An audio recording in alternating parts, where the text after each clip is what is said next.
Ang ilaw ng tahanan o isang nanay ay madalas na humuhubog sa pagkatao ng isang anak. Sa pamilya kasi ay nanay ang mas madalas na sandalan at kinukuhanan ng lakas kahit na may mga oras na siya ay nanghihina na. Patuloy siyang nagpapakatatag hindi lamang para sa kanyang anak kung hindi para sa kanyang buong pamilya. Ang sulat na ating babasahin ngayong Sabado ay pinadala ng ating kabarangay na si Shane, isang anak na lumaking wala ng tatay at parang wala na ring nanay kahit kasama niya ito sa bahay. Mula kasi nang magkaisip siya ay hindi siya nakaramdam ng kahit na anong pagmamahal mula dito. Puro pagmamalupit lamang ang naranasan niya mula sa kanyang nanay. Hanggang sa makaramdam siya ng pagmamahal mula sa kanyang naging nobyo na si TJ. At dahil sa kanilang relasyon ay maaga niyang mararanasan ang maging isang ina. Gusto mo na bang makilala si Shane at malaman ang malungkot na kwento ng kanyang buhay? Handa ka na bang mainis at maiyak sa sulat na ibabahagi niya? Minsan ba ay naranasan mo na ring pagkaita ng pagmamahal? Hanggang kailan mo nga ba dapat tiisin ang pananakit ng isang magulang? O dapat na iwanan mo na lamang sila para maramdaman mo ang tunay na kalayaan? Si Shane kaya? Ano kayang ginawa niya para maging masaya siya?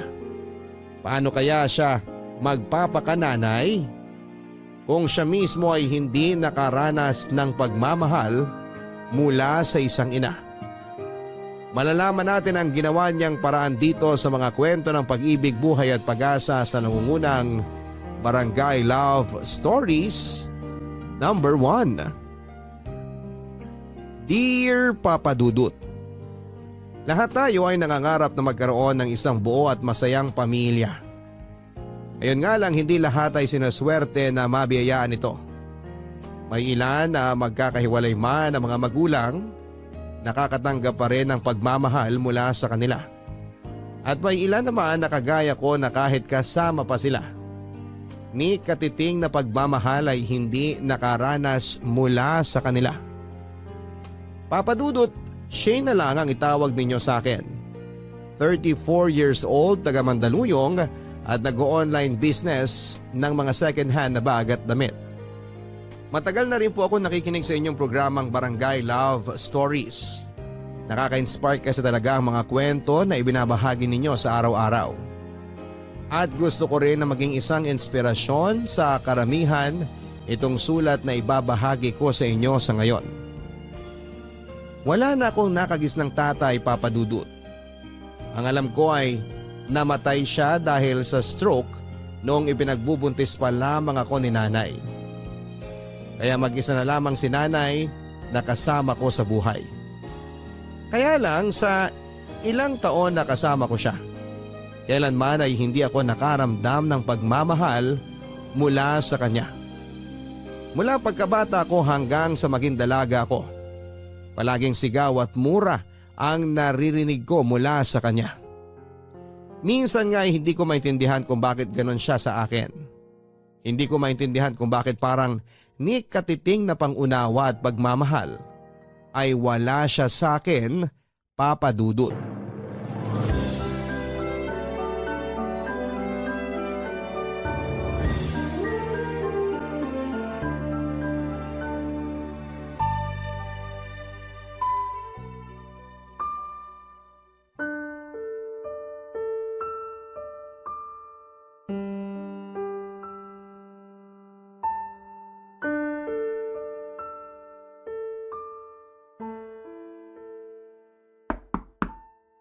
Nay? Nay, gising na po ba kayo? Nay? Ano ba yun, Shane? Ang aga-aga mo namang kumatok sa kwarto ko. Papasok na po kasi ako sa school. Eh di umalis ka na. Bakit kailangan mo pang istorbohin yung pagtulog ko? Nay, Ano ba kasi yon? Sabihin mo na lang na makabalik na ako sa pagtulog ko. hihingi po sana ako ng baon. Ay naku, wala akong pera. Huwag ka na munang pumasok. Sige na, magpalit ka na lang ng pambahay at huwag mo na akong abalahin. Ay, Oh, teka Nay, sandali lang po. ano na naman Kailan ba yun? Hindi po kasi ako pwedeng hindi pumasok ngayon. May exam po kasi kami sa isang major subject namin eh. Anong gagawin ko? Wala akong maibibigay na pera sa'yo. Nay, kahit po sana pamasahin na lang po. Hindi ka ba marunong makaintindi? Wala nga akong pera, kaya wala akong maiaabot sa'yo. Umalis ka na nga dito sa kwarto ko. Sinisira mo lang yung umaga ko eh. Nay, kailangan ko po talagang pumasok. Babagsak po ako kapag hindi po ako nakapag-take ng exam namin. Kung palad ko naman ang bumagsak dyan sa pisngi mo nang maintindihan mong wala nga akong pera. Ano bang akala mo sa akin? Bangko na anumang oras pwedeng magluwa ng pera sa'yo? Hindi naman po sa ganun. Bakit nangungulit ka pa dyan? Kasi po, hindi po talaga ako pwedeng hindi pumasok ngayon eh. Midterm exam na po namin mamaya. Mahahatak po pababa lahat ng grades ko sa SEM na to pag hindi po ako nakapag-exam. Ano nga gagawin ko? Wala akong maiaabot sa'yo, ubos na yung pera ko. Di po ba araw po ng sweldo nyo kahapon? Oo nga, pero naubos ko na rin sa tong-its kahapon. Pasalamat ka nga, nadalhan pa kita ng hapunan kagabi. Tapos hahanapan mo pa ako ng pera ngayon? At saka bakit ba nagpupumilit ka pang pumasok? Mag-aasawa ka lang din naman. Nay, hindi po ako mag-aasawa hanggat hindi ako nakakapagtapos ng pag-aaral. Sus! Sinabi ko rin yan noon. Nasan ako ngayon? Nang dahil sa'yo, hindi ako nakapagtapos ng pag-aaral ko at patapon na ang buhay ko. Kaya wag nang ipilit yung pag-aaral na yan. Dahil sigurado ako na hindi ka rin naman makapagtatapos. Mag-aasawa at magkakaanak ka rin ng maaga kagaya ko. Hindi ko po gagawin yun, Nay. Kaya nga po pinipilit kong igapang ang pag-aaral ko dahil gusto ko po talaga makapagtapos ng kolehiyo.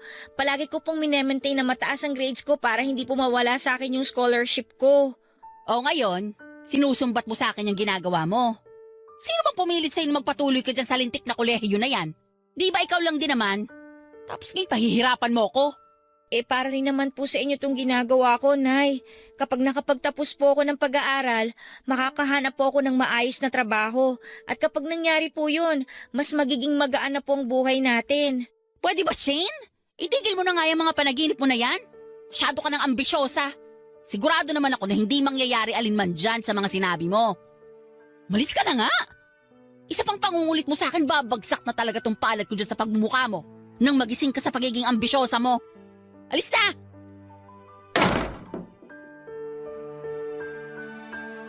Papadudot nang makagraduate ako ng high school ay gusto na talaga ni nanay na pahintuin ako sa pag-aaral. Ang sabi niya kasi ay ayos na raw yon at pwede na raw ako maghanap ng trabaho. Pero hindi ako pumayag. Kaya naman ako mismo ang gumawa ng paraan para makapagkolehiyo ako. Nakakuha ko ng financial assistance sa munisipyo at Kapitolyo. Tapos ay naipasa ko rin ang entrance exam para magkaroon ako ng scholarship. Kaya lang hindi sasapat ang mga yon para magtuloy-tuloy ang pag-aaral ko. Kailangan ko pa rin humingi ng allowance kay Nanay Papadudut para may pamasahe ako papasok ng university. Paminsan-minsan binibigyan niya ako ng may kasamang sermon pero madalas ay wala siyang inaabot sa akin na kahit magkano. Mabuti na lamang ng araw na yon, Papadudut. May kapitbahay kami na nautangan ko ng pamasahe para makapasok ako at makapag-take ng exam. Hindi rin ako masyadong nakapag-concentrate noon pero ginawa ko ang lahat, Papadudut, para maipasa ang exam na yon. Pangarap ko kasi talagang makapagtapos. Ang nasa isip ko noon ay baka sakaling bumait si nanay sa akin kapag napatunayan ko sa kanya na kaya kong magtapos ng kolehiyo. Baka mas maging maayos ang pakikitungo niya sa oras na gumaan na ang buhay namin nang dahil sa akin, Papadudut.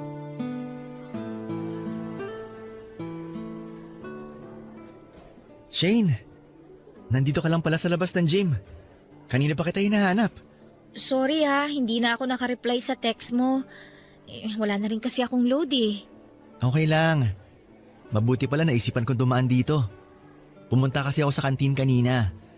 Akala ko doon ka magla-lunch kasi alam ko na wala kang klase ng ganitong oras. Tapos na akong kumain. Kaya dito na ako dumiretso para mag-review para sa susunod na subject ko. Oh? Di ba parang halos kakatapos lang ng huling klase mo? Ang bilis mo naman kumain. Oo, binilisan ko talaga kasi ang daming tao dun sa kantin kanina eh. Ay, ganun ba? Sayang naman. Bumili pa naman ako ng 2 hotdog sandwich. Kainin mo na lang pareho. Busog na ako eh. Sigurado ka? Oo, okay na ako sa kinain ko sa kantin kanina. Oh, kala ko ba busog ka na? Pero bakit parang iba yata sinasabi ng sikmura mo? Ha? Hindi ko sikmura yun ah. Busog na talaga ako kaya wag mo na akong alalahanin, TJ. To naman, nahiya pa sa akin. Hindi mo naman kailangang itanggi na gutom ka talaga. Oh, kunin mo na tong isang hotdog sandwich tsaka tong bottled water ko. Ay, sige na nga. Kukunin ko na to kasi ang totoo, wala pa akong kahit na anong kinain mula nung umalis ako sa bahay namin kaninang umaga. Hala, bakit di mo naman agad sinabi? Eto, sa'yo na lang din tong isang hotdog sandwich ko. Naku, okay na sa akin tong isa. Salamat talaga ha. Alam mo, muntik na nga rin akong hindi makapasok kanina eh. Buti nakautang ako ng pamasahe sa kapitbahay namin. Hindi ka na naman ba binigyan ng allowance sa nanay mo? Oo, hindi nga. Muntik niya pa akong masaktan kanina dahil sa pangungulit ko sa kanya na bigyan ako kahit pamasahe lang. Kaya lang wala naman ako napala eh. Puro sigaw at mura lang ang binigay niya sa akin. Baka mainit lang ang ulo ng nanay mo kanina. Ay nako, palagi namang mainit ang ulo niya kapag nakikita niya ako. Ni minsan nga, hindi ko pa siya nakitang ngumiti sa akin eh. Para bang marinig lang niya yung boses ko, sira na kaagad yung araw niya. Huwag mong sabihin yan kasi alam mo namang hindi totoo yan. Ay, yan nga rin sana yung gusto kong isipin eh. Na mali lahat ng tumatakbo sa isip ko. Na mahal talaga ako ng nanay ko. Kaya lang ang hirap, TJ eh. Ang hirap paniwalain ang sarili ko na mahal talaga ako ng nanay ko. Hindi ko na nga naiintindihan tong nangyayari sa buhay ko eh. Hindi ko maisip kung ano ba yung kasalanan na nagawa ko sa kanya para ganituhin niya ako. Kasalanan ko ba talaga na maging anak niya ako? Uy, sige. Iiyak mo lang yan. Alam ko na kahit paano, gagaan ang loob mo kapag naiiyak mo ang bigat dyan sa dibdib mo. Sana nga mawala na yung bigat na nararamdaman ko. Pero sa araw-araw na pinaparamdam ni nanay na kinamumuhian niya ako, mas lalo lang bumibigat sa akin lahat eh. Mas lalo lang ako nasasaktan. Wala na nga akong tatay. Tapos kasama ko nga yung nanay ko pero ni minsan, hindi ko naman naramdaman na minahal niya ako bilang anak niya.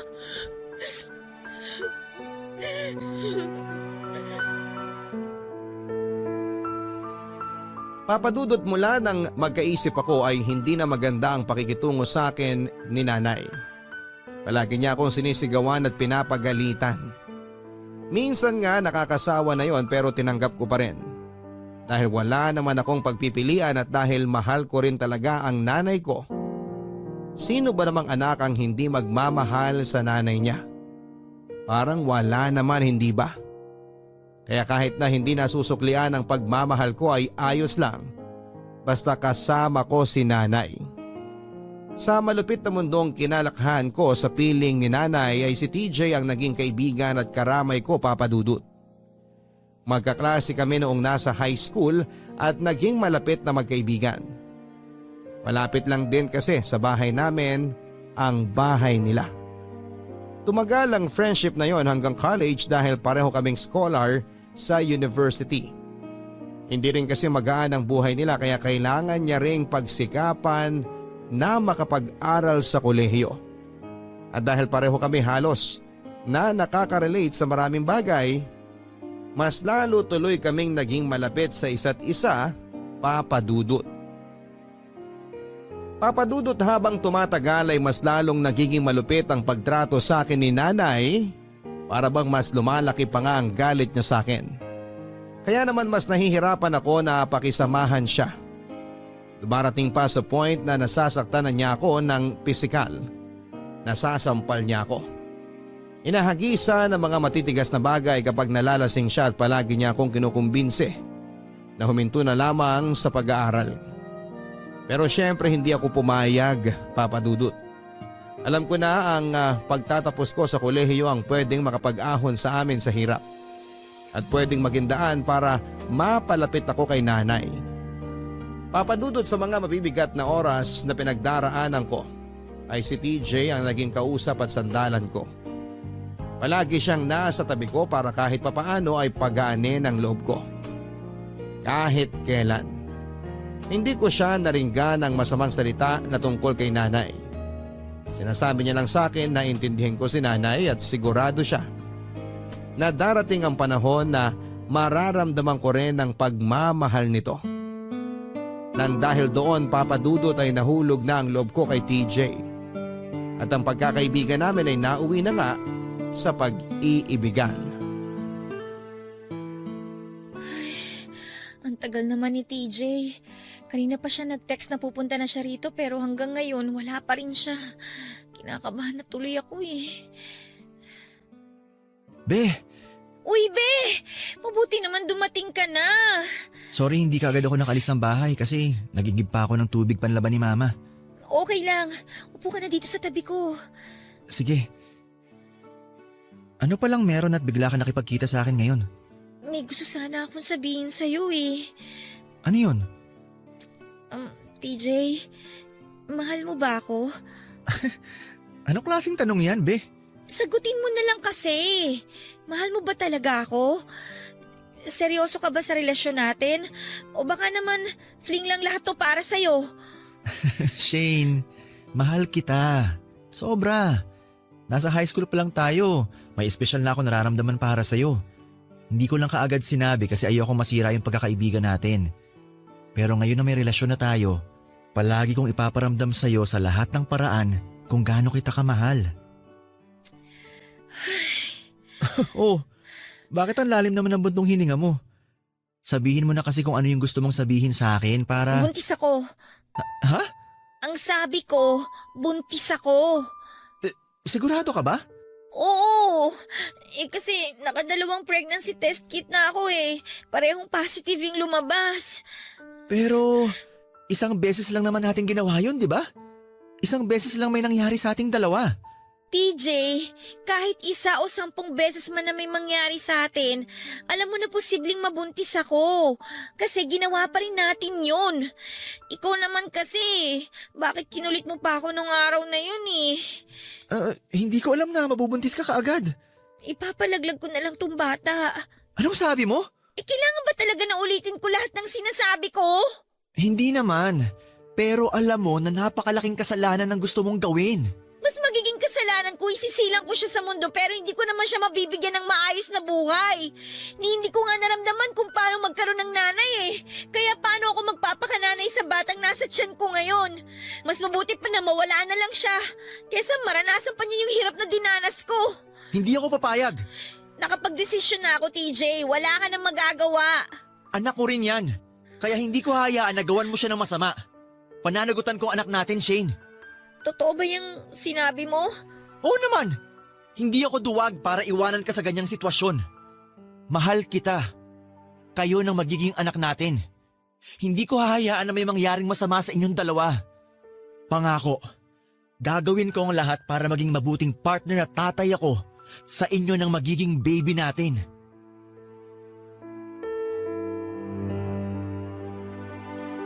Papadudot hindi ako makapaniwala sa sinabi ni TJ noon. Akala ko talaga kapag nalaman niya ang tungkol sa pagbubuntis ko, hindi niya ako pananagutan. Akala ko ay hindi siya ganon kaseryoso sa relasyon namin. Pero siguro kung minalas ako sa nanay, sinuwerte naman ako sa karelasyon ko. Dahil mula sa pagiging isang mabuting kaibigan, sa kanya ko rin naramdaman ang totoong pagmamahal sa kauna-unahang pagkakataon. Kaya nga nakuha niya kaagad ang tiwala ko, lalo na nang maging kami na. Dahilan para maibigay ko sa kanya ang sarili ko at makabuo kami ng bata sa sinapupunan ko. Papadudot alam ko naman na mali rin talaga ang ginawa namin ni TJ. Yung may mangyari sa amin kahit pareho pa kaming nag-aaral noon. Pero nandun na kami sa sitwasyon na yon at hindi na namin mababago pa. Kaya nga nasa isipan ko talaga para maitama ang lahat ay ipalaglag na lamang ang batang nasa sinapupunan ko. na labis namang tinutula ng boyfriend ko. Sobrang mali rin talaga ang bagay na yon na naisip ko. Pero hindi ko na kasi talaga alam ang gagawin ko noon. Mabuti na lamang at buo ang loob ni TJ na panagutan ang ipinagbubuntis ko, Papa Dudut. Be, mag-juice ka muna Salamat. Ayos ka lang ba? Oo naman, syempre. Ikaw ba, be? Ang totoo, hindi masyado eh. Kinakabahan ka ba? Hindi. Mas lamang yung takot na nararamdaman ko ngayon. Kasi sigurado ako na sobrang magagalit si nanay sa akin eh. Huwag kang mag-alala. Ano man ang mangyari, hindi kita iiwan. Kaya nga nandito ako ngayon sa bahay nyo para harapin ang nanay mo at patunayan sa'yo na hindi ko tatakasan ang responsibilidad ko. Salamat talaga, Be ha. Hindi pa rin ako makapaniwala na pananagutan mo tong pinagbubuntis ko. Anak natin ang baby na nandyan. Kaya hindi ko siya tatakasan. Ay, pauwi na rin siguro si nanay. Baka mamaya nandito na rin yun. Ay, Be, nandyan na si nanay. May nagbukas na ng gate sa labas eh. Sige. Handa na akong kausapin siya. Ay, buhisit na araw to. Aga na ubos sa toong its ng pera ko Oh, nandito ka pala, TJ. Magandang hapon po, tita. Walang maganda sa hapon dahil natalo lahat ng pera ko sa toong its kanina. Ba't ka ba nandito? Gusto ko po sana kayong kausapin. Tungkol naman saan? Alam mo, kung balak mong ligawan niyang si Shane, hindi mo na kailangang magpaalam sa akin. Kasi wala rin naman akong pakialam. O siya, bahala na kayo sa mga buhay niyo. Gusto ko na magpahinga sa kwarto. Nay, sandali lang po. Ano ba kasi yon? May gusto po kasi kaming sabihin ni TJ. Alam mo ikaw, lalo mo lang binibuisit yung araw ko eh. Huwag mong sabihin buntis ka at yun ang gusto niyong sabihin sa akin ngayon. Ay, tinamaan kayo ng lintik. Buntis ka nga, Shane. Umami ka sa akin. Ano? Nay, sorry po. Hayop kang bata ka? Kinukulit-kulit mo pa akong payagang ka mag-college? Tapos magpapabuntis ka lang din naman pala? Kahit kailan talaga wala kang naidulot na maganda sa buhay ko! Shane! Dapat sa'yo, kinakalbo! Napakalandi mo! Napakalandi mo, Tama bata na po! ka! Baka po kumapano anak namin! Tama na po! Kumalma lang po kayo, tita! Isa ka pa! Akala ko kaibigan ka lang ng anak ko? Tapos bubuntisin mo lang pala siya? Alam nyo, mabuti pa lumayas na kayo dito sa bahay ko! Layas! Halika rito! Lumayas ka! Dahan naman po! Hirap na nga kung buhayin ka! Tita! Tapos magdadagdag ka pa ng palamunin! Iba rin talaga ang takbo ng utak mo, no? Umalis ka na dito bago pa kita makalbot makalanggan palabas ng bahay na to! At ito ang tatandaan mo, ha? Kahit kailan, ayoko nang makita yung pagmumukha mo! Huwag na huwag kang magpapakita sa akin! Kati-kati mong bata ka? Sana talaga! Noon pa lang namatay ka na!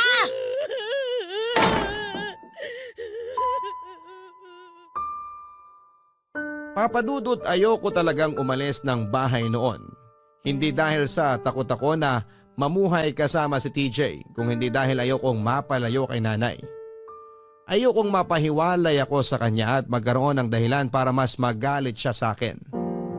Pero sa lakas ng pagsampal niya sa pisngi ko at pagsabunod sa buhok ko, ramdam ko ang matinding galit niya sa akin noon. Yung galit na parang kahit kailan ay hindi na mawawala pa. Lalo na nang ihagis niya palabas ng bahay ang mga damit at iba pang gamit ko. Kasunod ang pagmumura niya at ibang masasakit na salita.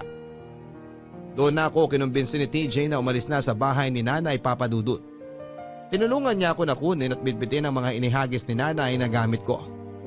Sobrang bigat sa loob ko habang inihahakbang ko ang mga paa ko palayo sa bahay na yon. Para bang may mabigat na bakal na nakakabit sa binti ko habang naglalakad. At ng mga oras na yun ay pinilit ko ang sarili ko na magpakatatag para kay TJ at sa magiging anak namin, Papa Dudut. Papadudot tumira kami ng 1 buwan sa bahay ni na TJ kasama ang nanay at kapatid niya. Mabait naman ang pamilya niya kaya lang ay may mga oras na hindi ako masyadong nakakapagpahinga ng maayos. Maliit lang kasi ang kwarto kung nasaan kami ni TJ at kasama namin doon ang 3 niyang nakababatang kapatid. Palagi ring tipid ang mga pagkain na kailangang pagkasyahin sa aming lahat. Hindi ako nagreklamo noon dahil alam ko na hindi lang naman ako ang nahihirapan, kung hindi pati na rin ang partner ko. Hanggang sa may nag-alok kay TJ na ipasada ang tricycle ng tito niya. At nang makaipon kami ng sapat na pera ay umupa na kami ng maliit na bahay, Papadudot. Hindi pala talaga madali ang mamuhay nang wala ng ibang tao na inaasahan.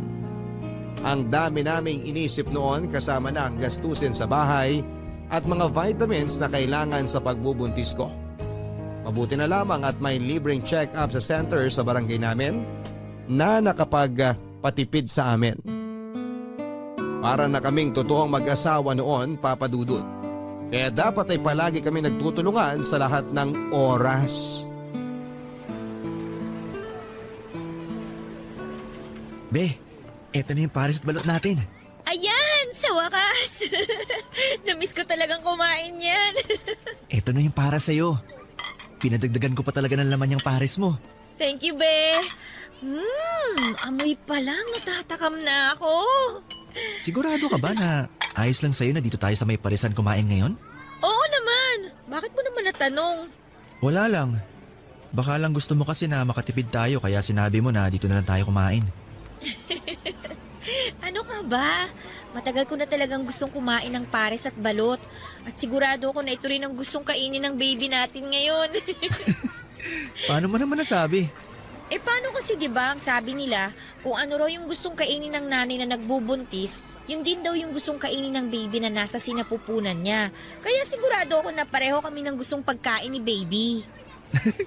Ganun pala yun? Ngayon ko lang nalaman yun ah. Narinig ko lang din yun sa center na pinagpapacheck-upan ko. Pero be, thank you ah. Para saan? Sa pagdala ko sa'yo dito sa paresan? Oo, kasama na yun.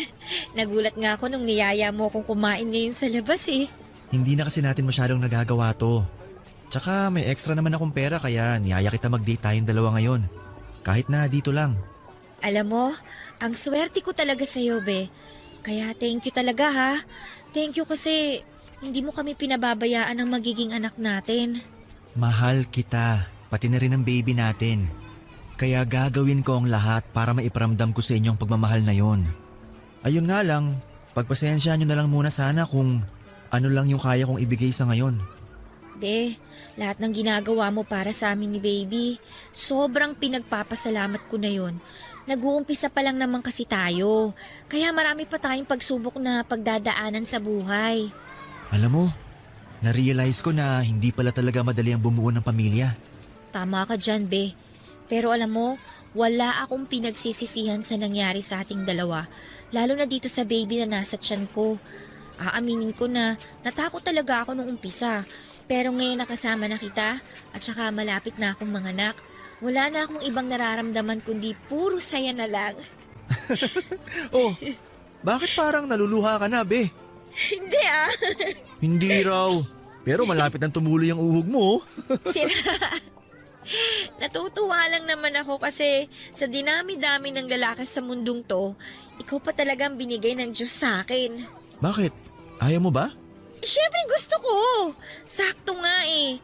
Kasi kung anong lungkot ang buhay na kinalakihan ko, ginawa naman ng Diyos na makulay tsaka masaya yon mula nung makilala kita.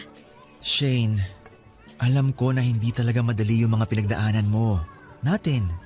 At hindi rin kita mabibigyan kaagad na magaan na buhay. Pero ang pangako ko na panghabang buhay na pagmamahal, ang kahit kailan, hindi magbabago.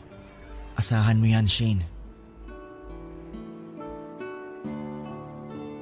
Papadudot na pagtanto ko noon na ang pagsasama na walang masyadong sapat na paghahanda ay mahirap talagang pagdaanan. Lalo na nga at pareho kaming walang ibang tao na inaasahan ni TJ. Siya at ako na lamang ang pwedeng magtulungan ng mga panahon na yon. Paminsan-minsan naman ay nag-aabot pa rin ng pera si TJ sa pamilya niya. Pero ang nanay na niya ang tumatanggi sa tulong na ibinibigay niya. Alam kasi ng mama ni TJ na pareho kaming hindi handa sa responsibilidad na pagkakaroon ng isang anak pero pilit naming kinakaya. Mas gusto ng mama niya na mag-focus na lang si TJ sa akin at sa magiging anak namin. Papadudot ng maisilang ko ang anak namin ni TJ ay walang kapantay na kaligayahan ang naramdaman ko. Wala na talaga akong mahihiling ng mga panahon na yon. Lalo na noong maisilang kong malusog ang baby namin. Araw-araw ako nagpapasalamat sa Diyos kasi binigay niya sa akin si TJ at ang baby namin. Ang buong akala ko noon ay panghabang buhay na. Ang kaligayahan ng pagsasama namin ni TJ pero hindi pala. Dahil wala pang isang taon ng baby ko nang mamatay si TJ dahil sumalpok sa isang truck ang pinapasada niyang tricycle. Nanagot naman ang truck driver sa nangyaring aksidente at nagbayad para sa pampalibing ni TJ. Kaya hindi na ako nagsampa pa ng kaso sa kanya. Mula noon ay mag-isa ko nang tinaguyod ang buhay ng anak ko, Papa Dudut. Sobrang hirap ng naging buhay ko doon pero pinilit kong kinaya ang lahat. Hanggang sa magkasakit ang anak ko na kaagad kong dinala sa ospital. Nagkaroon siya ng diarrhea at pabalik-balik na lagnat. Kapos na ako noon sa pera at napakaraming gamot ang kailangang bilhin para sa kanya. Doon na ako naglakas ng loob na umuwi ng bahay ni nanay at humingi ng tulong sa kanya, Papa Dudut.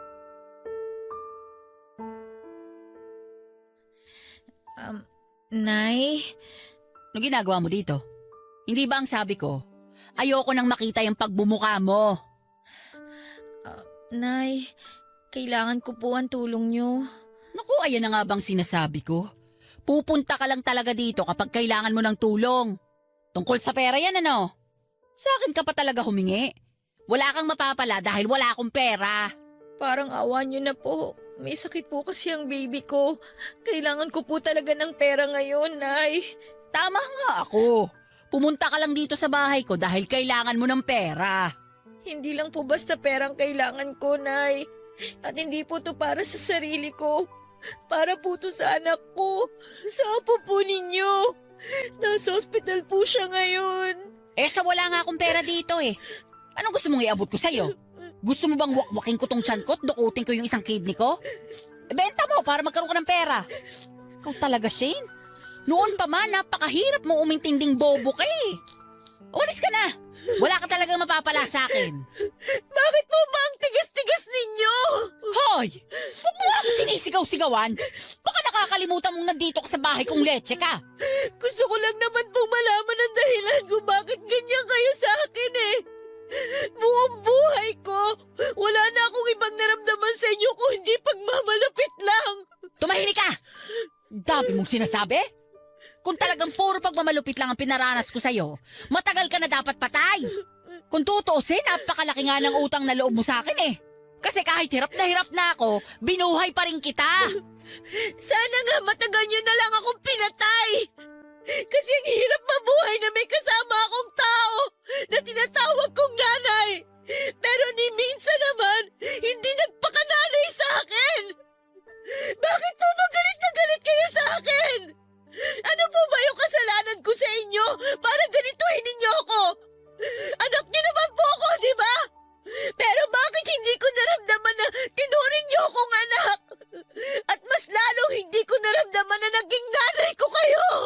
Kasi nasasaktan ako sa tuwing maiisip ko na bakit ang asawa ko pa ang kailangang mawala at hindi na lang ikaw. Bakit kailangan ko maranasan ang hirap na pagiging ina na wala man lang tumutulong sa akin na kahit sino? Galit kayo sa akin kasi ako kasama niyo imbes na si tatay? Ah! Ikaw ang bunga ng hayop pag ginawa sa akin ng lolo mo! Ano pong ibig niyong sabihin, Nay? Pinagsamantalahan ako ng sarili kong ama. At ikaw ang naging bunga ng ginawa niya sa akin. At mula nang ikaw lang ang makasama ko, puro pahirap na sa buhay ang nararanasan ko. Pero ginawa ko naman po ang lahat para hindi ako maging pabigat sa inyo. Alam ko po na hindi talaga madali ang magpalaki ng anak, lalo na kung wala na tayong ibang tao na maaasahan. Pero hindi po yung dahilan para tanggalan ninyo ako ng karapatan na magkaroon ng isang nanay. Nasasabi mo lang yan dahil hindi mo alam ang hirap na pinagdaanan ko. Hindi mo alam kung gaano ako nahirapan ang buhayin ka. Siguro nga po nung una, hindi ko talaga alam. Pero ngayon, nag-iisa na lang po ako na binubuhay ang anak ko. Sigurado ako na alam ko na po yung nararamdaman ninyo. Ramdam na ramdam ko po yung hirap at saka sakit na nandiyan sa puso ninyo. Pero hindi ako gagaya sa inyo, Nay. Hindi ko aalisan ang karapatan ng anak ko na magkaroon ng nanay pagkatapos niyang mawalan ng tatay. Gagawin ko ang lahat para maiparamdam sa kanya na kahit ako na lang ang kasama niya, hindi mawawala yung pagmamahal ko para sa kanya. Ipaparanas ko sa baby ko yung pagmamahal na kahit kailan hindi ko naranasan mula sa inyo.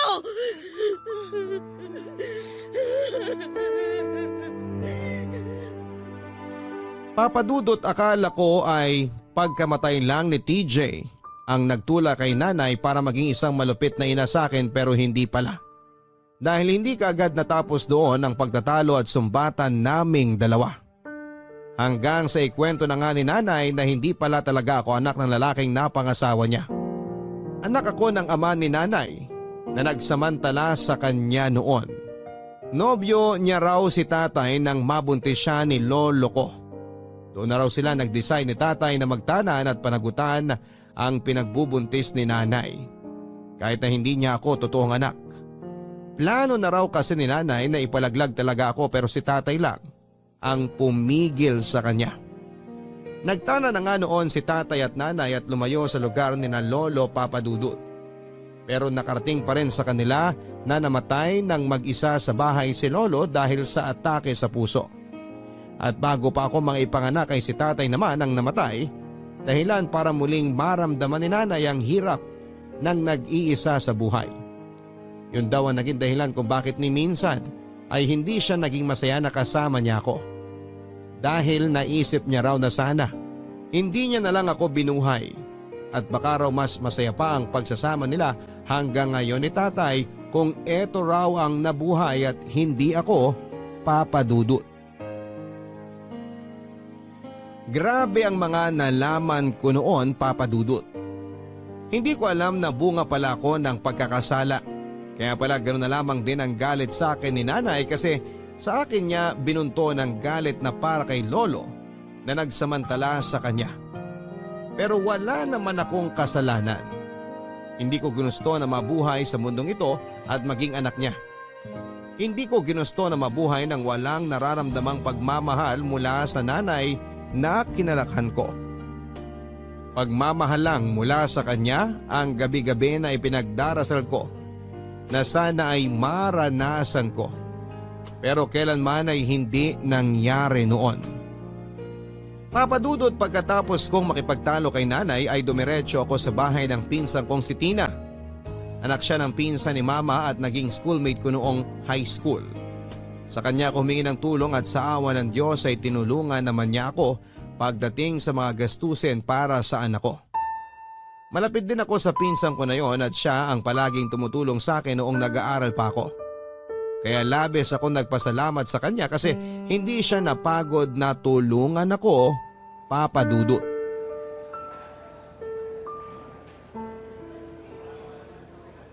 Nandito ka lang pala sa kantin. Oo, kasi hinatid muna ng nurse si baby sa ward para mas makatulog siya ng maayos. Ikaw ba, nagpahinga ka na? Halos 3 araw ka na rin walang maayos na tulog, Shane. Nakakaiglip naman ako kahit papano. Pero iba pa rin ang may sapat na pahinga kasi baka mamaya ikaw naman ang magkasakit. Ayos lang ako, Tina. Huwag mo ko masyadong alalahanin. Ay nako, bago mo pa tuluyang mapabayaan ang sarili mo, kailangan mapaalalahanan na kita. Mahirap na kasi baka ikaw naman ang maospital. Kawawa naman ang baby mo kapag nangyari yon. Ito oh, may tinapay pala ako rito, kumain ka muna. Sige, salamat. Shane, Alam ko na mabigat talaga ang pinagdadaanan mo ngayon. Kamamatay lang halos ni TJ tapos bigla naman nagkasakit ang anak mo. Hindi ko na nga minsan maintindihan, Tina eh. Bakit kailangan na magsunod-sunod tong mga problema na dumarating sa buhay ko? May dahilan ng mga mabibigat na pangyayari sa buhay natin. May oras lang talaga na mahirap intindihin, pero sigurado ako na malalampasan mo rin lahat yan. Kailan kaya matatapos ang mga pagsubok na to? Minsan, naiisip ko na siguro kung nakaramdam lang ako ng totoong pagmamahal mula sa nanay ko, hindi magiging ganito kabigat sa akin ang lahat eh. Dahil alam ko na may nanay ako na maaasahan anumang oras na nangihina ako. Sa totoo lang, nagulat din ako sa sinabi mo sa akin kahapon tungkol sa lolo mo. Kaya hindi rin talaga siguro naging madali ang buhay noon para sa nanay mo. Pero hindi ko na makasalanan kung ako yung naging bunga ng masamang ginawa sa kanya ng ibang tao, 'di ba? Hindi ko naman pinili na maging anak niya. Kaya bakit sa akin niya ibubunto ng lahat ng galit niya? May mga bagay tayong hindi naiintindihan dahil hindi natin pinagdaanan yung hirap na naranasan ng ibang tao. Hindi lang si nanay ang nahirapan dito. Pati rin ako. Sobrang nahirapan ako kasi naging anak niya ako. Alam ko na malaki ang galit na nabuo dyan sa puso mo dahil kay tita. Pero sana, wag mo pa rin isara ang puso mo sa posibilidad na magkaayos kayong dalawa. Siya pa rin ang nanay mo, Shane. Nanay na kahit kailan, hindi nagpakananay sa akin. Yun yata ang pangarap ko na kahit kailan din, hindi na matutupad. Yung makaramdam ako ng pagmamahal mula sa nanay ko. Ay, huwag na nga natin siyang pag-usapan. Hindi ko na kasi mapigilan ng sarili ko na maiyak eh. O sige, ikaw ang bahala. Ayoko lang naman kasi na mas lumaki pa ang galit na nararamdaman mo kay tita. Hindi ko alam kung mawawala pa yung galit na yon, lalo na't pinaramdam niya sa akin na wala talaga siyang pakialam sa amin ng anak ko. Isipin mo na lang na may malalim na dahilan si tita. Kaya niya nasabi ang mabibigat na salitang binitawan niya sa'yo. Pero sigurado ako na darating ang panahon na marirealize niya na pamilya niya kayo. Na hindi niya dapat paulit-ulit na pinagtatabo yan. Sana nga, Tina. Sana makita ko ng nanay ko, hindi bilang bunga ng masamang ginawa sa kanya, kundi bilang anak niya na nangangailangan ng pagmamahal niya.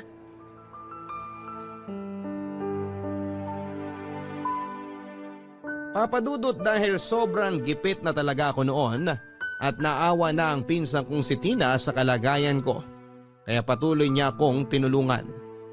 Doon niya muna ako pinatuloy sa apartment na tinitirhan niya kasama ang baby ko.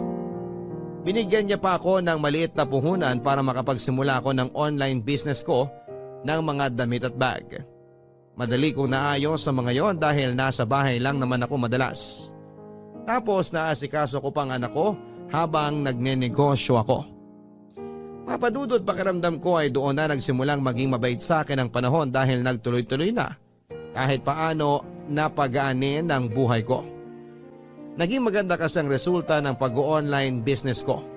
Lalo na at maraming kaibigan at kamag-anak ang sumuporta doon.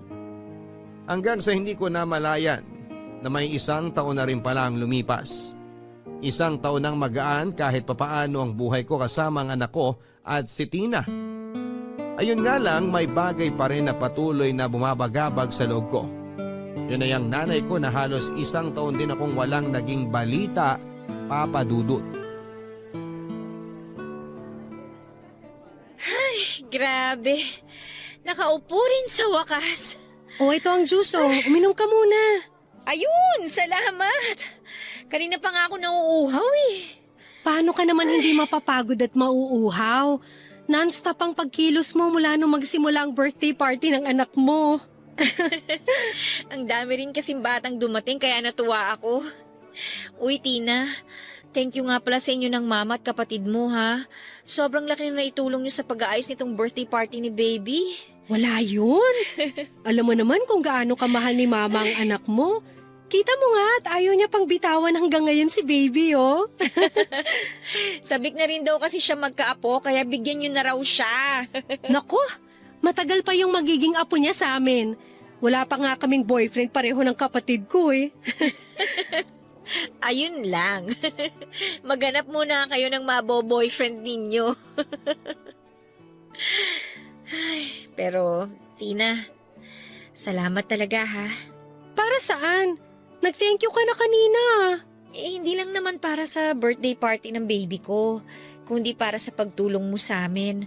Kung hindi mo ako tinulungan nung araw na nagkasakit siya, hindi ko talaga alam kung saan kami pupulutin ng baby ko. Thank you talaga kasi palagi kang nandyan para sa aming dalawa. Magpinsan tayo, kaya sino ba naman ang magtutulungan kung hindi tayo rin magkakamag-anak? Shane, pwede ba tayong mag-usap? Anong ginagawa niyo dito? Shane, tinext ko si tita at in-invite ko siya rito sa birthday party ng anak mo. O sige, maiwan ko muna kayo ha para makapag-usap kayo ng mama mo. Tita, doon na po muna ako sa loob.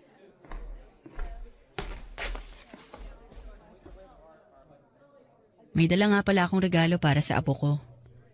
Pagpasensyahan mo na sana tong nakayanan kong bilhin para sa kanya. At kailan niyo pa siya kinilala na apo niyo? Hindi ako pumunta dito para makipagtalo sa'yo, Shane. Kayo lang naman po ang laging gumagawa ng gulo, di ba? Kayo ang palaging naninigaw, nagmumura at nananakit sa akin. Tapos, bigla na lang kayo magpapakita ngayon dito? Alam ko na malaki yung naging pagkukulang ko sa inyo. Lalo na sa'yo. Pero gusto kong malaman mo na nagsisisi na ako sa naging kasalanan ko. Talaga? Para naman ang hirap pong paniwalaan ang sinasabi niyo ngayon. Shane, ilang taon kong tiniis na hindi ka mahalin dahil palagi kong nakikita sa iyo ang lolo mo. Palagi kong naaalala yung masamang ginawa niya sa akin. Kaya pinilit kong sarili ko na kamuhian ka. Hanggang sa mawala ka na nga sa puder ko at mamuhay ako ng mag-isa. Nung isang taon, inatake ako sa puso. Mag-isa lang ako at walang kasama. Ha? Ano pong sabi niyo? Inatake kayo sa puso? Oo, mabuti na lang at nakita ako ng isang kapitbahay sa may bakuran at kaagad akong nadala sa ospital. At sa ilang araw na nagpapagaling ako doon, naramdaman ko yung matinding lungkot at pangungulila. Doon ko na-realize na nagkamali talaga ako. Naalala ko lahat ng effort na ginawa mo para mapalapit ka lang sa akin. Naalala ko lahat ng ginawa mo para mahalin kita bilang anak ko. Mga effort ko na paulit-ulit yung binasura dahil wala kayong ibang nakikita sa akin kundi puro kamalian ko lang. Shane, maniwala ka sa akin. Minahal naman talaga kita bilang anak ko. Hindi ko lang talaga maiwasan na masaktan sa tuwing maaalala kong ginawa sa akin ng lolo mo. At naaalala ko lahat yon kapag nakikita kita. Pero mula nang mabigyan ako ng pangalawang pagkakataon na mabuhay, alam ko, oras na para bumawi ako sa iyo. Oras na para bumawi ako sa inyo ng apo ko. Shane, mahal kita bilang anak ko. Sana bigyan mo pa ako ng pagkakataon na magkaayos tayong dalawa. Hindi niyo po alam kung gaano ko katagal na hinintay ang pagkakataon na to. Yung pagkakataon na marinig mula sa inyo na mahal ninyo ako, Nay. Gabi-gabi, pinagdarasal ko na sana dumating yung oras na tawagin niyo rin akong anak at sabihin ninyo kung gaano ninyo ako kamahal. Yun lang po, Nay. Yung nag-iisang pangarap ko sa buhay ko ngayon. Yung makasama kayo at yung makaramdam ng pagmamahal mula sa inyo. Babawi ako sa iyo, anak. Babawi ako sa lahat ng mga naging pagkukulang ko sa iyo. Pangako ko yan. Hindi ka na ulit mag-iisa at mahihirapan. Dahil nandito na si Nanay. Hindi na ako aalis sa tabi mo.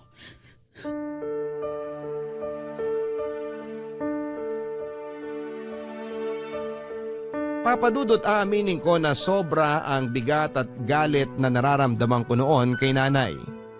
Hindi naman kasi biro ang lumaki at mabuhay ka nang may kasama kang pamilya. Pero hindi naman pamilya ang turing sa'yo. Ilang taon akong nabuhay nang walang kahit na anong pagmamahal na natatanggap mula sa kanya. Walang pagmamalasakit o pag-aaruga. Tanging galit lang talaga ang nararamdaman ko mula sa sariling nanay ko, na naging dahilan para lumaki ang kinikimkim kong sama ng loob sa kanya.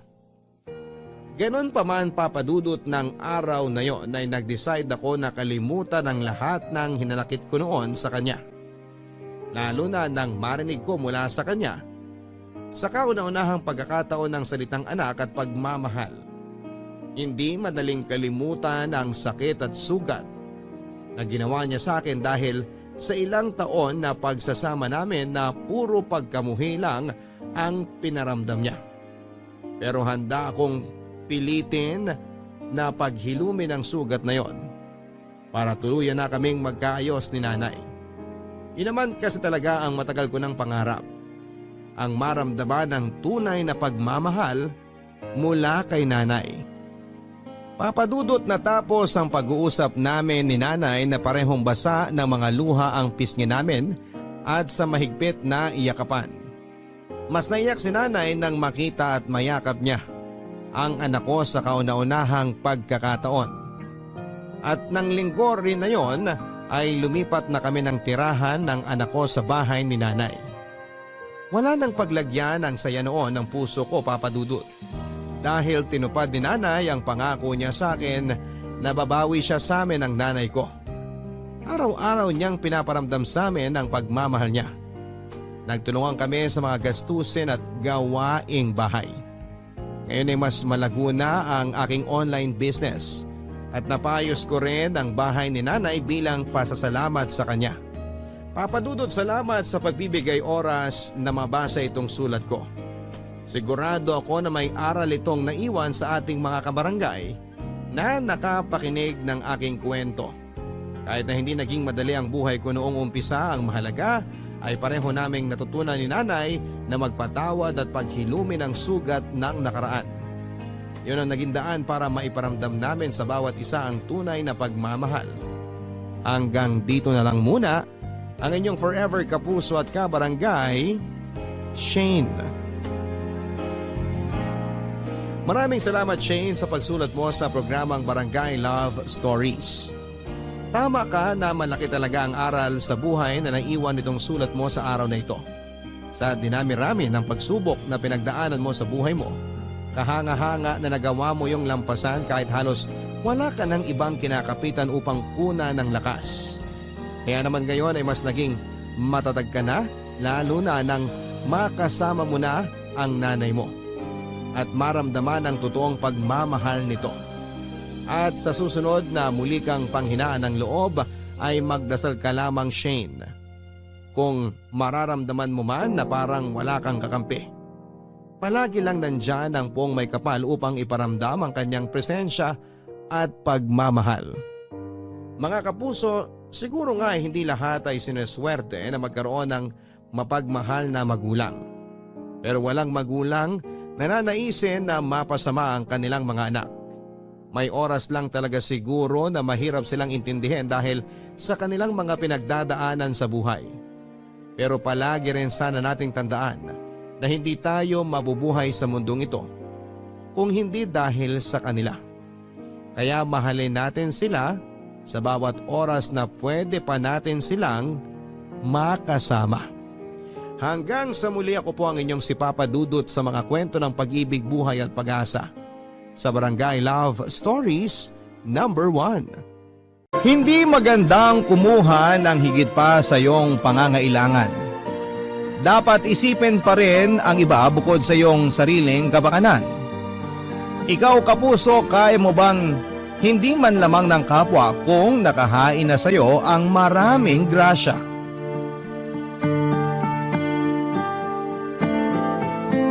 Dear Papa Dudut, sobrang init noon at halos nasa dulong parte na ako ng linya. Umaasa ako noon na sana ay may maabutan pa ako kahit itlog lang na panlaga.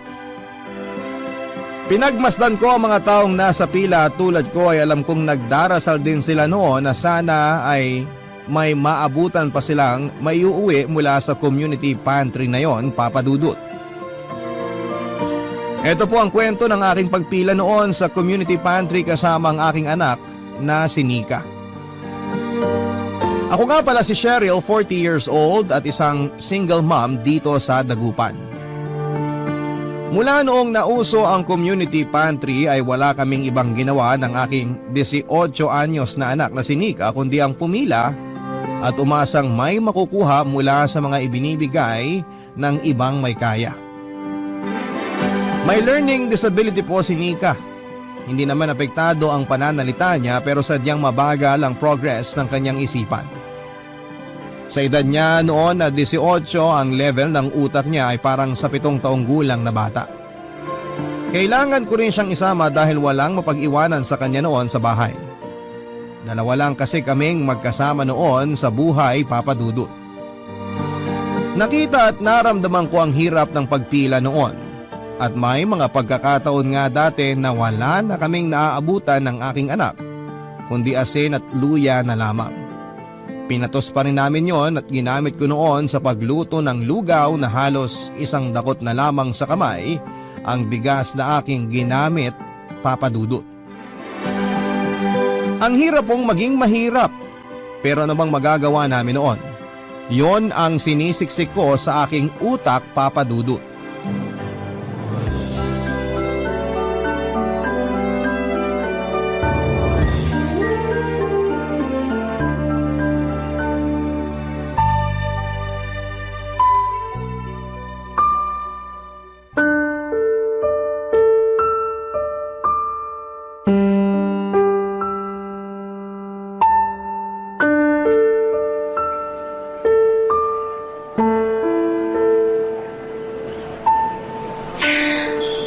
Ma, Ano yun, anak?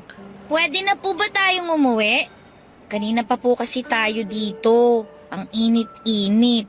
Para na pong nasusunog tong braso ko, oh. Hipan-hipan mo na lang muna, anak. Mawawala rin yung init na yan. Gusto ko na rin po kasing umuwi. Ang sakit na po kasi ng paa ko. Gusto ko na po sanang umupo. Konting tiis na lang, nak. Malapit na tayo. Ipagdasal mo na lang sana may makuha pa tayong bigas at konting gulay sa community pantry. Ano po ba yung community pantry? Bakit po ba may ganyan? Wala naman po tayong pinipilahang ganyan dati eh. Ang community pantry ginawa para sa mga nangangailangan tulad natin. Tayong mahihirap, Hindi ko pa rin po maintindihan, Ma. Bakit mahirap lang? yaman. Lagi tayong kinukulang sa pera. Kaya ginawa ang community pantry na to para yung mga may kaya magbahagi sila ng blessings nila para sa mga katulad nating nangangailangan. Ano po ba yung mga nakalagay doon na pwede nating kunin, Ma? Lahat ng nakalatag sa mesa pwede nating makuha. Pero dapat yung kailangan lang natin ang kunin natin. Yung itlog po, ilan po yung pwede nating kunin? Kung para sa ating dalawa, sapat na yung 2 o 3. Depende sa iluluto ko mamaya. Ano po ba yung meron pa? Di po kasi makita eh. Ang dami kasi nakapila. Umaharang sila sa akin eh. Merong instant noodles, gulay. Kanina may prutas dyan pero mukhang naubos na rin. Teka ano pa? Ayun, meron ding asukal, patis, kape, at face mask. Ayun anak, dapat pala makakuha tayo ng face mask kasi hindi pa ako nakakapaglaban nung sa atin. May pera rin po ba doon, Ma? Minsan meron. Depende yan anak sa magbibigay. Pwede po bang magsulat doon ng gusto natin? Para yun na lang po yung ibigay nung mayayaman. Naku anak, hindi pwede. Kung ano lang yung kayang ibigay ng may kaya, yun lang ang dapat nating tanggapin at kunin. Magpasalamat na lang tayo at meron pa ring mabubuting puso na handang tumulong kahit hindi naman kailangan. Ma, Ano yun anak? bakit po ba tayo mahirap?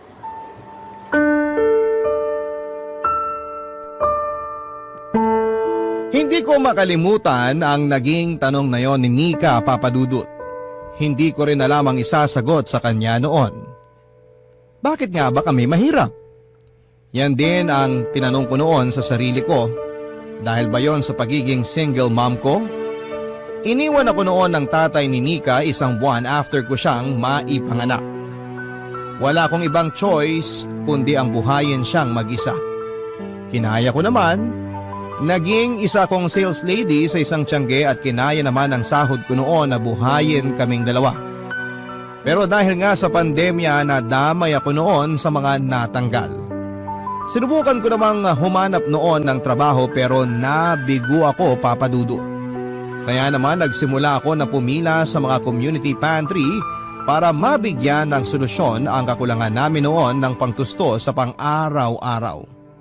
Halos araw-araw nga noon nakapila kami. Hindi ko naman yon ginustong gawin pero gipit na kasi ako. Wala na akong ibang naisip na pagkukunan ng pera para sa amin ni Nika. Bilang isang ina, hindi ba't gagawin mo ang lahat para hindi ko malamang sikmura ng iyong anak? Ito na lamang, Papa Dudut, ang mga katagang sinabi ko sa sarili ko para lamang lumakas ang loob kong pumili ng mga produktong libre sa community pantry.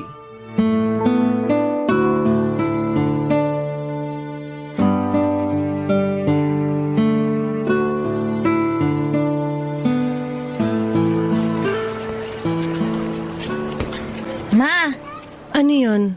bakit po kailangan nating pumunta sa ibang barangay para makapila sa community pantry nila? Wala na po ba yung sa barangay natin? Nakita mo naman kanina na konti na lang ang natira doon, di ba? Puro kamati, sibuyas at asukal. Meron pa naman tayo noon. Kaya tayo andito sa ibang barangay? Oo, anak. Balita ko kasi mas marami yung binibigay dito, tapos konti lang yung mga nakapila. Mas makakapili pa tayo kumpara ron sa barangay natin. Kung gano'n naman po pala, di kumuha na lang po tayo ng marami para hindi na tayo pipila bukas. Nakakapagod kasi yung pabalik-balik Nasilip ko po may mga candy din doon. Kukuha po ako ng marami kasi yung sa barangay natin wala namang candy Pwede po ba, Ma? Bibigyan ko rin yung mga kapitbahay natin. Anak, nakikita mo ba yung karatulang nakasabit sa pantry? Opo, Pwede bang basahin mo? magbigay ayon sa kakayahan. Kumuha batay sa pangangailangan. Magbigay ayon sa kakayahan. Kumuha batay sa pangangailangan. Tama po ba, Ma? Alam mo ba kung bakit nila nilalagay yan dyan? Hindi po. Ibig sabihin lang niyan, ang dapat mo lang ibigay ay yung kaya mo. At para naman sa mga kukuha, dapat di sobra. Kunwari, kukuha ako ng noodles para sa atin. Ang kaya lang naman nating ubusin 2 o kaya 3 noodles. Yun lang dapat ang kunin ko. Pero kasi, Ma, gagamitin naman natin yung sobra para sa ibang araw. Para di na tayo laging nakapila dito. Nakakapagod din kasi. Alam kong nakakapagod, pero kailangan nating magtiis. Hindi lang tayo ang mahirap at nangangailangan. Marami ring iba na dapat makakuha dyan, hindi lang tayo. Bakit po yung ibang nakapila kanina? Sobrang dami nung kinuha nila. Yung isang lalaki nga, halos hindi na niya mabuhat sa dami ng delata na kinuha niya Yung isang matandang babae naman, nahulog na nang nahulog yung mga kinuha niya kasi hindi na niya kayang dalhin sa dami. Tuwang-tuwa pa nga po sila, marami silang nakuha Gumaya na rin tayo, Ma, para masaya na rin po tayo. At sa tingin mo, tama ba yon? Sa tingin mo, sinunod ba nila yung nasa karatula? Hindi po, pero... Wala nang pero-pero, anak. Kukuha lang tayo ng sapat para sa ating dalawa. Hindi naman tayo mauubusan. Meron pa ring ibang community pantry na pwede nating puntahan. Hindi lang tayo ang may kailangan yan. Kawawa naman yung ibang mauubusan kung kukunin natin lahat, di ba? Nakakapagod po kasi pumunta araw-araw sa community pantry eh. Lalo po kapag sa ibang barangay pa tayo pupunta. Ang hirap po maglakad. Nakakapaso po sa braso yung init eh. Kailangan eh. Sige po. Ngayon lang naman to habang wala pa akong trabaho. Pasensya na anak ha at kailangan mong magtiis. At kung kailangan mong pumila rito imbes na maglaro na lang sana. Ayos lang po yun, ma. Ang importante, masamahan kita. Nahihiya ako kay Nika Papadudot dahil nga sa hindi ko siya mabuhay dahil sa kapos ako. Kinakailangan niya tuloy dalhin ng sakit ng binti sa kakatayo at kakapila. Naawa rin ako sa kanya habang pinagmamasdan ko siyang naiinggit sa ibang batang naglalaro samantalang siya ay nakapila sa initan. Naisip ko kung may ibang paraan lang sana para hindi na kami pumila ay hindi na sana namin yon nararanasan pa. Nasaktan ang puso ko bilang isang ina habang pinagmamasdan ang mga mata niyang punong-puno ng pagod at inggit. Naisip ko nga rin na sundin ko na lang kaya ang sinabi ni Nika na kumuha ng sobra. Pero napailing na lamang ako noon. Hindi yon pasado sa aking prinsipyo, Papadudot. Nasaktan na nga ang pride ko na pumila noon sa community pantry tapos manlalamang pa ako. Naisip ko noon na kahit prinsipyo na lamang at dignidad ang meron ako sa mga panahong gipit ako ay hindi ko hinayaang maging masama ang anak ko dahil lamang kapos kami. Kung nagawa ng iba ay hindi naman ibig sabihin ay gagawin ko na, hindi ba? Papadudot, muli na naman kaming pumila noon kinabukasan. Plinano na lang naming kumuha ng sardinas at sayote na uulamin namin sa gabi. Habang nakapila ay nilapitan kami ng kapitbahay namin na si Tisay, kaedad ko rin. Tisay ang palayaw niya dahil masyado itong pumuti dahil sa kakainom noon ng mga mumurahing gluta at paggamit ng Kojic na sabon. Kumpara sa amin, mas nakakaangat ang buhay ni Tisay. May sari-sari store ito noon, ang kanyang asawa naman ay isang dicer noon sa isang grocery store. Hindi ko naging ka-close si Tisay at bukod kasi sa pagiging tsismosa nito noon, may ugali din siyang abusada. Kaya hindi na ako nagulat noong nakita ko siyang maraming bitbit mula sa community pantry. Napailing na lamang ako at naawa para sa ibang kasamahang kong nakapila. Panigurado na naisip ko na konti na naman ang maiuwi naming mga nakaabang pa dahil sinagad ni Tisay ang pwede niyang makuha. Sinubukan kong umiwas ng tingin sa kanya pero nakita ako nito at agad na nilapitan.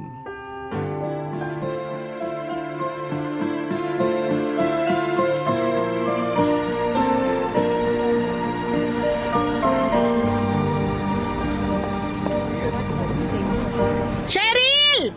Oh, Tisay. Mukhang nakarami ka sa pantry ah. Naku, pangatlong balik ko na nga to eh. Di ko nga alam kung bakit ako kumuha ng asin at itlog eh. Marami namang ganito sa bahay. Grabe naman. Nagtatlong balik ka talaga? At bakit hindi? Libre naman yun para sa lahat ah.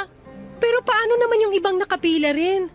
Marami rito kanina pa nakaabang. Tingnan mo yung mga nasa harapan ko. Halos nanunuyo na yung balat dahil sa init ng panahon. Sus, marami pa namang nakalatag doon. Kung sakaling maubusan sila, pwede pa rin naman silang bumalik kinabukasan ah. Marami namang magbibigay. Di nauubusan ng mayaman sa mundo, Cheryl. Masama po yan, Ate Tisay. Anong masama? Yung kumuha ng sobra. Dapat magtira pa rin tayo sa ibang nangangailangan. Aba, ay sino naman nagsabi sa'yo niyan? Si mama ko po. Binasa niyo po ba yung karatula sa pantry? Kumuha lang batay sa pangangailangan. Eh marami akong pangangailangan eh, kaya marami rin ang kinuha ko. O, di ba? Binatay ko lang sa kailangan ko. Lusot! Eh bakit po kayo kumuha ng itlog at asin kung sinabi niyo po kanina na hindi niyo naman kailangan yan? Eh kasi... Hey nako, Cheryl, kung ano-ano ang tinuturo mo sa anak mo. Pati ako nangungunsumi sa pag-i-explain eh. Tama naman siya. Dapat di ka kumukuha ng sobra. Nakakaawa naman yung hindi pa nakakakuha. Marami pang nakapila. Paano kung mas kailangan nila yan kesa sa'yo? Yung asin, yung itlog, marami ka pa niyan. Baka pwedeng ibalik mo na lang para makuha ng ibang mas may kailangan. Eh, di pumunta sila sa ibang community pantry. Dun sigurado, di sila mauubusan ng asin. Yung pagod kasi ang pinag-uusapan dito. Mahirap yung pumila ka at mag-uubos ka ng lakas at oras para rito, tapos pagdating mo sa pantry, wala ka na pala makukuha. Nakakasama yun ang loob sa totoo lang. Kaya wag nyo na pong ubusin. Ibalik nyo na po kahit 4 na itlog lang po. Please po, para makakuha din kami. Alam mo, Nika, pasalamat ka, cute ka, at nasa mood ako. Pero bilang mabuting kapitbahay, ibibigay ko na lang sa inyo ang 3 itlog na to. Masarap yan ihalo sa noodles. Meron pa ako nakitang noodles doon, mga 8 pa yata. Sana maabutan nyo. Salamat po, Ate Tisay. At ito pa, may ituturo ako sa inyo kung sakaling magbago lang ang isip nyo at ang prinsipyo nyo. Ano po yun? Ayos na, Tisay. Salamat na lang dito Kailangan huwag ka magsusuot ng magara. Dapat itsurang mahirap ka talaga para kahit kumuha ka ng marami, hahayaan ka nila. Eh kasi nga kailangan mo, di ba? Mukhang kailangan mo. Pwede ka rin magkwento ng kahirapan mo. Pwede kang mag-imbento ng sasabihin mo para kaawaan ka nila. Tingnan mo, sila pa ang magkukusang magbigay ng marami sa'yo. Pwede po pala yun, Ma. Hindi naman kailangan gawin yan, Tisay. Hindi magandang gawain yan. Ayaw naming mang-abuso. Ano ka ba naman, Cheryl? Eh sa ating dalawa, dapat ikaw nga ang gumagawa nito at hindi ako. Alam kong wala ka ng trabaho ngayon at kailangan mo to. Concern lang naman ako sa'yo at sa anak mo. Kung di ka kukuha ng sobra, paano ka? O siya, mauna na ako. May pupuntahan pa akong ibang community pantry mamaya pag naiuwi ko na lahat ng to. Nainis ako kay Tisay at nahilan niya noon si Nika sa mga kalokohan at pagiging abusada niya. Kaya nga ayaw ko noon na lumapit-lapit si Nika sa kanya dahil alam kong wala itong may dudulot na maganda sa anak ko. Ilang beses akong kinumbinsin ni Nika na sundin namin ang ginawa ni Tisay. Pero ilang beses ko ring sinabi sa kanya na hindi namin yon kailangang gawin. Opo, mahirap kami. Pero hindi naman ibig sabihin noon ay mga abuso na kami.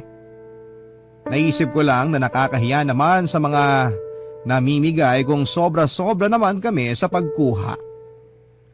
Sinubukan kong ilayo si Nika kay Tisay lalo na sa pagpila noon sa mga community pantry. Pero hindi nangyari yon. Nakasabay ko pa rin siya ng ilang beses at talagang pinaninindigan niya na kumuha ng kukuha kahit na hindi naman niya talaga totoong kailangan. Wala akong ibang nagawa noon kundi ang magdasal na sana ay hindi niya malason ng tuluyan ang utak ng anak ko. Ayoko magaya si Nika sa iba naming gahaman at hindi na naisip ang kapakanan ng iba na kapitbahay. Gusto ko noon na kahit kabuti ang loob lamang ang maiambag ko sa anak ko, pero naging imposible yon dahil kay Tisay.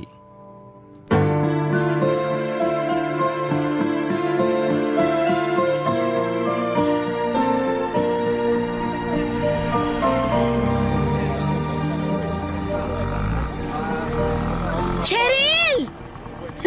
Ito na naman siya. Langit, magpaulan ka ng pasensya.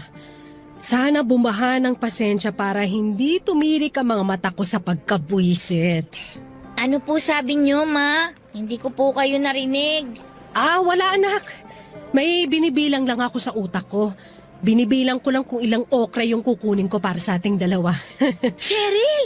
Grabe to! Parang di naman ako kilala! Di pa lumingon eh! Kanina pa kita tinatawag! Dead ma lang? Ganda yan! Ikaw pala, Tisay! Di kasi kita nakilala sa suot mo. Ito bang suot ko? Sinuot ko lang yung sombrero at maluwag na t-shirt ng asawa ko para di ako makilala. Ang daming butas nitong t-shirt ko, no? Kaya mo bang bilangin? Makilala saan? Kasi medyo stricto yung nagbabantay ng pantry ngayon. Kaya kailangan may pa-change costume ako. Kanina nakasandal shorts lang ako, tapos nakalugay. Ngayon naman itong suot ko, pormahang tomboy. Nagpalit ka ba ng damit para makaulit ka sa community pantry? True! Ang galing ko, di ba? Ano ka ba naman, Tisay? Pwede naman kasing pumila sa mga susunod na araw. Di mo naman ganun kakailangan eh. Kung meron ka pang stock sa bahay nyo, pagtiisan mo muna. Ay naku, araw-araw naman akong pumipila talaga para pangdagdag dun sa benta ko sa tindahan ko. Pinebenta mo ang mga nakukuha mo rito? Hoy, ano ka ba? Huwag ka maingay. Mamaya kuyugin ako ng mga tao rito eh. Kukuyugin ka talaga kasi mali ang ginagawa mo. Yung mga nakapila dito, gusto lang nilang may makain sa araw na to. Gusto lang nilang maitawid ang araw na to dahil kapos sila, pero ikaw? Ikaw pagkakakitaan mo lang? Huwag mo na nga akong konsensyahin dyan. Di rin yan epekto. Matagal na akong iniwan ng konsensya ko. Ikaw nga dapat ang pinapangaralan ko rito eh. Alam mong kapus na kapus ka. Mas kapus ka pa kaysa sa ibang nakapila. Pero kung kumuha ka, parang kang ibon. Yung sapat lang at kaya ng tiyan mo. Paano kung sa susunod na araw wala ng pantry? Eh di nga ka. Ma, mukhang tama po si Ate Tisay. Thank you, Nika. Kasi ma, mukhang mauubusan na naman tayo. Oh. Yung iba ang daming kinuha. Hindi naman sila mukhang mahirap. Pero paano po tayo? Hindi dapat ganun, anak. Mali yun. Pero mali po ba na kumuha ng sobra para masiguradong may makakain tayo bukas? Buti pa tong anak mo, Cheryl, nag-iisip. Naku, sino ba talaga sa inyo ang nanay? Naaawa na rin kasi ako sa inyo, ma. Lagi po kayong malungkot kapag wala na tayong nauuwi sa bahay. Tapos, lagi pa tayong nabibitin po sa kinakain natin. Hindi po maganda sa pakiramdam na matulog na kulang sa pagkain. Mas gusto ko pang magutom kaysa makapang-abuso. Pero ako, ma, ayoko pong magutom. Ayoko rin naman, anak, O pero... siya, maiwan ko na kayo dyan ha. Inantok na ako bigla sa away niyong mag-ina.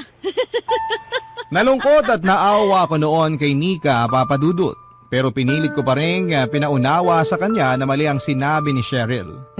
Sinabi ko rin na mali ang ginawa noong ibang taong nakita niya na sobrang dami ng kinuha. Sinabi ko rin sa kanya na hindi porket walang sumasaway ay dapat na naming gayahin ang ginagawang mali ng iba. Hindi porket ginawa ng iba ay gagawin na rin namin. Ito ang huling sinabi ko sa kanya.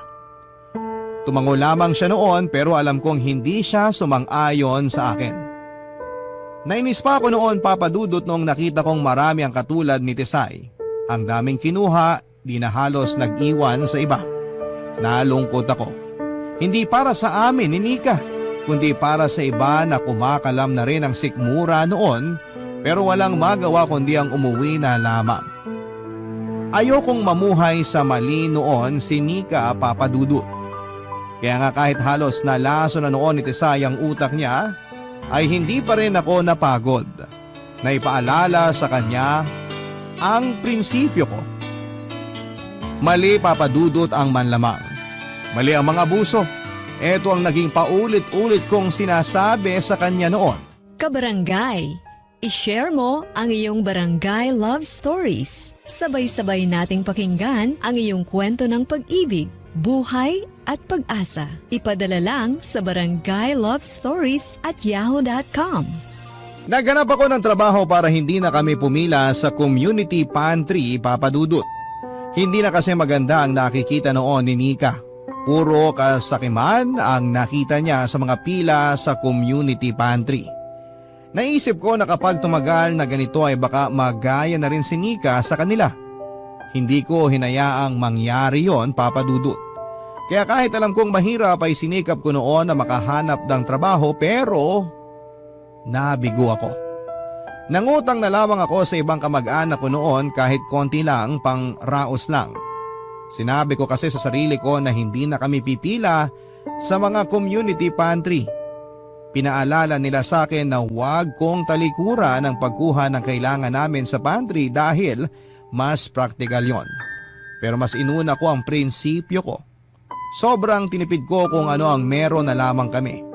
Hindi ko inalintana ang hirap ng pagtatawid sa aking prinsipyo. Kung ito ang paraan para maging mabuti ang anak ko.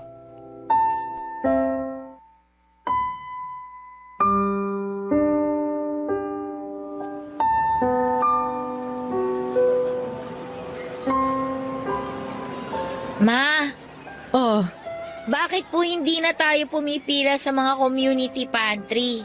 hindi naman natin kailangan. May natitira pa tayong pera rito. Kapag naubos na po ba ang pera natin, babalik na tayo sa pagpila? Kailan po kaya? May naisip na po ba kayong kukunin natin? Hindi ko pa alam, anak. Pumila na kaya tayo, ma. Tapos ipunin natin yun para may imbak tayo. Kuha na tayo ng marami. Parang si Ate Tisay. Tutulungan naman kitang magbuhat, ma.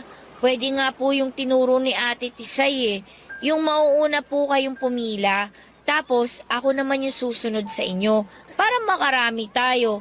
Hindi iisipin ng nagbabantay na iisang bahay lang tayo. Tsaka po, isuot natin yung mga sirang damit natin. Makakatulong po yata yun. Di ba paulit-ulit kong sinasabi sa'yo na mali ang manglamang? Mali ang mang-abuso at mali ang manloko? Parang hindi ka naman natututo. Pero ma, kailangan din kasi natin yun. Alam ko namang konti na lang ang pera mo dyan eh. Gusto ko lang naman pong hindi na kayo mamroblema kung ano yung pagkakasyahin yung pagkain natin sa araw-araw. Nanay ako. Alam ko kung paano pagkasyahin kung ano man ang meron tayo. Huwag ka nang masyadong mag-alala dyan. Tulungan mo na lang ako maglaba mamaya. Sobrang nipis na po ng sabon. Bimpo na lang po at 3 panty sigurong kakayanin nun. Umutang ka muna sa tindahan. Sabihin mo bukas ko babayaran. Doon po sa tindahan ni na Ate Carol, hindi na daw po sila nagpapautang ngayon, ma. Bukas na lang tayo maglaba. Kapag may sobra sa ipang bibili ko ng pagkain natin mamaya, bibili tayo ng isang sabon. Teka, may sabong panligo pa naman tayo, di ba? Makapal-kapal pa yon, baka pwedeng yun na muna ang gamitin natin para hindi na tayo matambakan ng labahan bukas. Ay, Oh, bakit? nalulungkot po kasi ako, ma. Kasi? Kasi mahirap po tayo.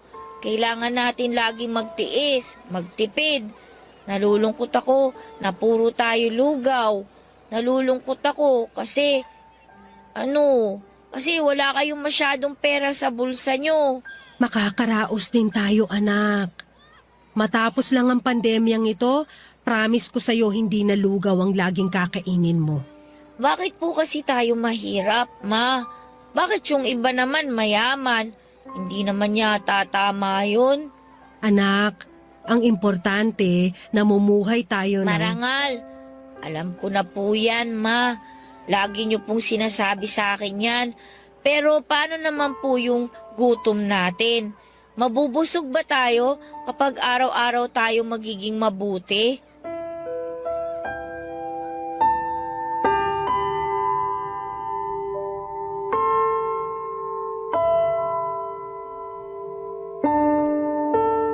Papadudot muli ay hindi na naman ako nakasagot kay Nika.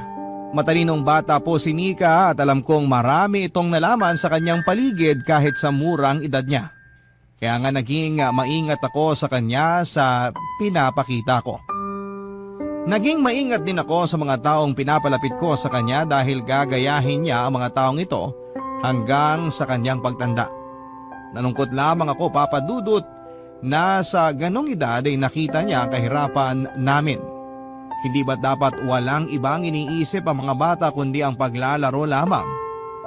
Kinabukasan nga matapos ang naging pag-uusap naming yon ni Nika ay muli na lamang kaming pumila sa community pantry. May nais akong gawin noon. Kinakabahan ako sa plano ko pero gusto kong ituloy yon.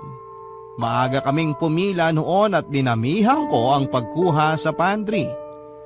Hindi ko na nga halos mabuhat noon sa sobrang dami. Tinulungan lamang ako ni Nika at nagtaka rin ito sa ginawa ko pero sumunod lang din siya, Papadudot.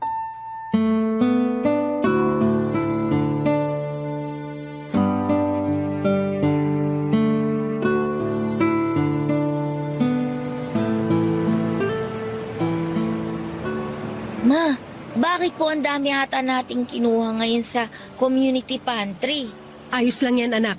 Hawakan mo mabuti ang mga nakuha mo. Kaya ko naman pong dalhin to. Tara na po. Maya-maya, hintay pa muna tayo ng konti. Bakit po? Pipila pa po ba tayo? Nakita nyo naman pong wala na halos natira sa mesa ng pantry. Nakuha na nga po yata natin lahat eh. May hinihintay lang ako. Hindi na tayo pipila, dito lang tayo sa gilid. Sige po. Cheryl, Nika! Wow, ang dami niyong nakuha ha? Sabi sa inyo, di nyo naman kailangan tipirin ang sarili nyo sa paghingi. Tama ka nga. Maganda nga na marami kaming kinuha. Bukas pipila ulit kami. Mas marami ang kukunin namin bukas. Teka nga, ngayon ka lang ba pipila? Ah, oo, dumating kasi yung nag-deliver ng soft drinks kanina. Kailangan kong bantayan at baka makabasag na naman. Sakit talaga sa ulo yung mga yun. Ganun ba? O sige, pila ka na ron. Oo, teka, sandali lang ha. Hintayin niyo ako para sabay-sabay na tayong umuwi. Ma, wala na po halos natira dun sa pantry. Bakit nyo pa po pinapila si Ate Tisay? Makikita mo kapag bumalik siya rito. Oh, Tisay! Wala ka atang nakuha. Walang-wala talaga. Simot na simot yung noodles at dilate. Tingnan mo yung iba dun oh. Nagtsatsaga sa kung ano na lang yung meron. Kawawa naman sila. Kawawa talaga. Kinuha mo halos lahat ng meron dun eh. Di ka man lang nagtira. Di mo man lang iniisip yung iba. O teka, di ba nga ikaw ang nagsabi na kumuha lang ako ng kumuha ng marami? Sa'yo nagsimula to, no? Oo nga po. Yung po lagi niyong sinasabi kaya siguro kumuha ng ganito karami si Mama. Pero paano naman kaming late pumila? Wala na kaya kaming naabutan. Di ba ganito rin naman ang ginagawa mo dati? Ilang ulit kang kumukuha ng sobra kahit na walang natitira sa iba? Tumatawa ka pa nga eh. Ikaw ang pinag-uusapan dito. Ganyan na ba ang gusto mo makita ng anak mo? Maging sakim at abusada? Asan na yung prinsipyo mo? Kaya ko nga ginagawa to ngayon para malaman at makita ni Nika kung ano yung hindi niya dapat gayahin. Ang labo mo magturo! Naintindihan ko po ang gustong sabihin ni Mama, Ate Tisay. Mali nga kumuha ng sobra at hindi magtira para sa iba. Nakita niyo po ba yung karatula na yon? Magbigay ayon sa kakayahan. Kumuha batay sa pangangailangan. O ngayon, Siguro naman po naintindihan niyo kung ano ang gustong sabihin nun sa atin. Kumuha ka na rito ng kailangan mo. Magtira ka lang ha dahil ibibigay ko pa yan sa ibang hindi nakakuha kanina. sigurado ka ba? Oo. Wala naman akong balak kunin yan lahat para sa sarili ko. Gusto lang kitang turuan kung ano yung tama.